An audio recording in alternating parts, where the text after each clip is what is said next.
There have been accusations of the use of live ammunition by both sides in the conflict. Protesters are well armed, but it's unclear just where they've sourced their firearms from.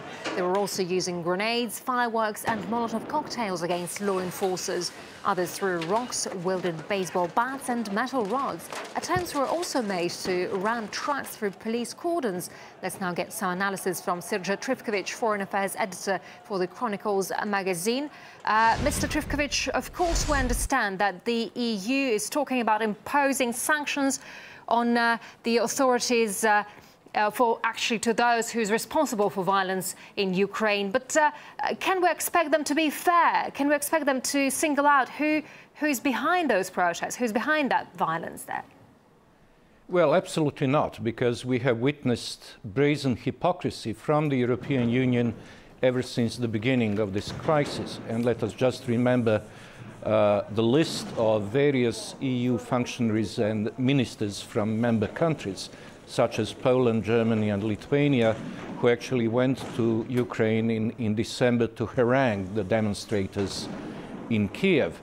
What we are looking at objectively, since you mentioned objectivity, is that from the phase of demonstrations early on, the protests had degenerated into hooliganism in mid-December and into terrorism since January 19th. And any talk of sanctions against Yanukovych or his ministers overlooks the fact that a major responsibility for the behavior, and we can no longer use the term demonstrators, I would rather use the term rebels, because we are looking at de facto armed rebellion, lies with Ukraine's opposition politicians, and first and foremost with the neo-Nazi party Svoboda, which has been recruiting young men of a thuggish disposition in Lvov and Ivano-Frankovsk and other places, and has effectively provided logistic support for the rebels in the Maidan Square.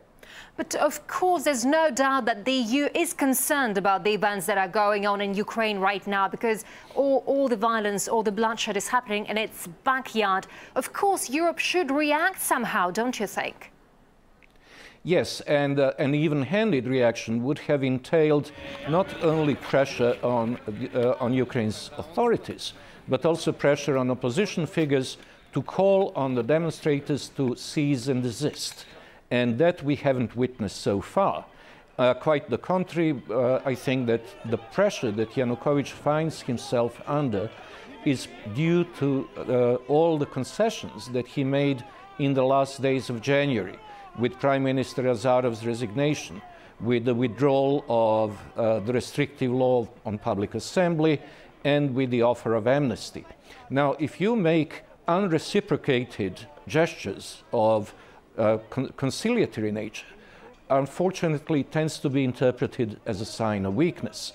Ukraine has crossed the threshold of toleration, and I think that for Yanukovych to continue listening to the clarion calls from the West, and he has also been called by Biden and by Kerry and asked for restraint, would be simply self-defeating, because all of these people are up to no good. They want regime change.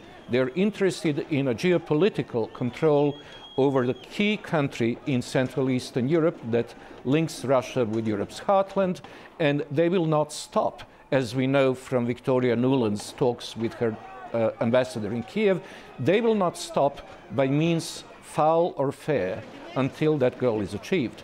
And Yanukovych should finally realize that dealing with the demonstrators and dealing with their political representatives, as witnessed last night, is simply futile. The time has come to re-establish law and order and to fully and fairly but calmly tell the West that they should start minding their own business. They have contributed to this crisis.